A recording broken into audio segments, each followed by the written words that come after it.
বন্ধু ভেবে মনের সব কথা বলছেন, খুব ভুল করছেন, পরে অনুশোচনা হতে পারে। ভুল করেও এই ৫ জনের কাছে আপনার দুঃখের কথা বলবেন না।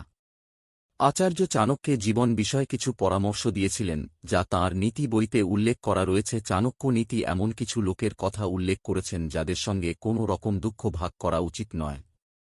কারণ এদের কাছে দুঃখের কথা বলে আপনি ভুল করছেন, পরে বুঝবেন ভবিষ্যতে আপনার অনুশোচনা হতে পারে। কিন্তু কেন অনুশোচনা করবেন? অনেকে আপনার অগ্রগতি বা সাফল্যে খুব ঈর্ষান্বিত। এছাড়া নিরাপত্তাহীনতার কারণে এসব মানুষ বিরক্ত হতে থাকে। চাণক্য নীতি অনুসারে এই লোকদের তাদের দুঃখ প্রকাশ করা উচিত নয়। এই লোকেরা দেখাবে যে তারা আপনার প্রতি সান্ত্বনা দিচ্ছে, তবে এই লোকেরা ভিতরে থেকে খুশি হতে পারে। চাণক্য নীতিতে বলা হয়েছে, যারা সবকিছু নিয়ে মজা করে এবং কাউকে গুরুত্ব দেয় না তাদের সঙ্গে দুঃখ ভাগ করা উচিত নয়। আপনার দুঃখকে নিয়েও উপহাস করতে পারেন।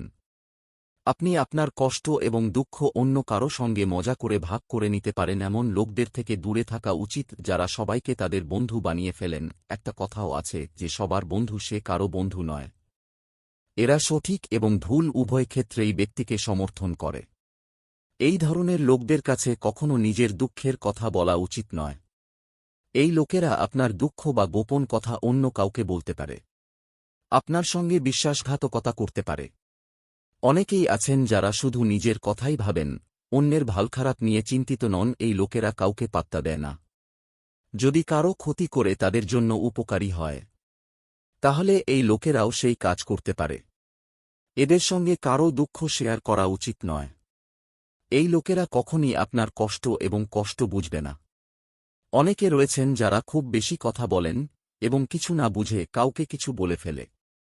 এই মানুষদের থেকে দূরে থাকুন। এছাড়াও এই লোকেদের কাছে কারো দুঃখের কথা বলা উচিত নয়। এই